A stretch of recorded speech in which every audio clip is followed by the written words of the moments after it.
છેલ્લા 24 કલાકમાં દેશ અને દુનિયામાં શું થયું ચાલો જાણીએ। પાન કાર્ડના નિયમમાં નવો ફેરફાર કરવામાં આવ્યો છે। પાન કાર્ડની અરજી પ્રક્રિયામાં નવા નાણાકીય વર્ષથી મોટા ફેરફાર કરવામાં આવશે। અત્યાર સુધી માત્ર આધાર કાર્ડ પૂરતું હતું, પણ હવે 1 એપ્રિલ 2026 થી વધારાના પુરાવા તરીકે બર્થ સર્ટિફિકેટ, વોટર આઈડી અને ડ્રાઇવિંગ લાયસન્સ તમારે આપવું પડશે। પાન કાર્ડ પરનું નામ આધાર કાર્ડ સાથે 100% મેચ થવું જોઈએ, ખાસ કરીને તો જ તમારું માન્ય પાન કાર્ડ રહેશે। એટલે કે આધાર કાર્ડમાં જે તમારું નામ છે એ જ નામ તમારું પાન કાર્ડમાં પણ હોવું જોઈએ। આ તમારે ન કરવું હોય તો ખાસ કરીને 31 માર્ચ 2026 સુધીમાં જૂના નિયમ મુજબ તમે તમારું પાન કાર્ડ કઢાવી શકો છો। બીજા મોટા સમાચાર અહીંયા પર આવી રહ્યા છે। ટ્રમ્પ ફરી એકવાર બીજા એક દેશ ઉપર કબજો કરવાનું વિચારી રહ્યા છે। ઈરાન યુદ્ધ વચ્ચે ખાસ કરીને અમેરિકી રાષ્ટ્રપતિ ડોનાલ્ડ ટ્રમ્પે ક્યુબાને લઈને એક મહત્વનું નિવેદન આપ્યું છે। બંને દેશના સંબંધો લાંબા સમયથી ખરાબ ચાલી રહ્યા હતા।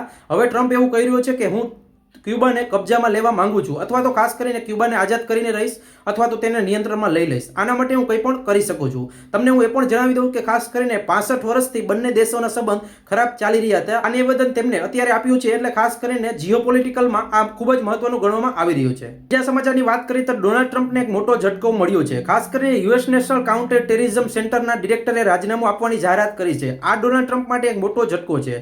તેમણે એ પણ કહ્યું હતું કે ઈરાન વિરુદ્ધ ટ્રમ્પના યુદ્ધને પ્રામાણિકપણે સમર્થન અમે આપતા નથી અને અમેરિકા પર હુમલો માટે ખાસ કરીને ઇઝરાયલ જવાબદાર છે। કેન્ટે ટ્રમ્પની વહીવટતંત્ર માટે પ્રથમ વરિષ્ઠ અધિકારી છે જેમણે ખાસ કરીને ઈરાન વિરુદ્ધ યુદ્ધમાં કારણે રાજીનામું આપ્યું છે। એ એવું ચાહતા નથી કે ખાસ કરીને ઈરાનનું યુદ્ધ છે એ ઇઝરાયલના કારણે થયું છે। ટ્રમ્પને આમાં પડવાની જરૂર નથી તો તેમ કહી રહ્યા છે। ચોથા અને મહત્વના સમાચારની વાત કરીએ તો 19 માર્ચે ગુજરાતમાં 80% વિસ્તારમાં ગાજવીજ સાથે વરસાદ પડવાની હવામાન નિષ્ણાંતે આગાહી કરી છે। હવામાન નિષ્ણાંત અંબાલાલ પટેલે આગાહી મુજબ ખાસ કરીને 19 માર્ચે ગુજરાતના 80% વિસ્તારમાં ગાજવીજ સાથે વરસાદ પડી શકે છે।